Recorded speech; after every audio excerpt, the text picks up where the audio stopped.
Ery teknisianina isan'ireo ministra naharitra indrindra tao anatin'ny tetezamita ary malaza ho iray amin'ireo tena akaiky ny filoha Andradoelina. Nandritra ny kongresin'ny TGV sy Andanomena ny safidianana izay ho kandida nyty antoko ity, efa kandida saingy niala tamin'ny ora farany izy.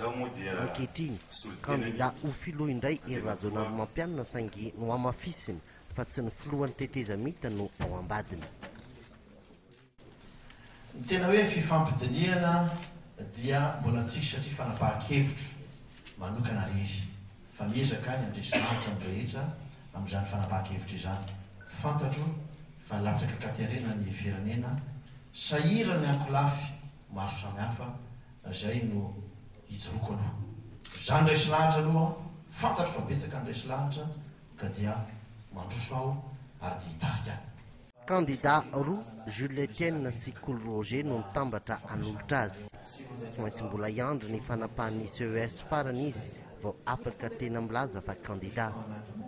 Heverina nefa fa tsy hisy ny olana momba ny antonta-taratasy.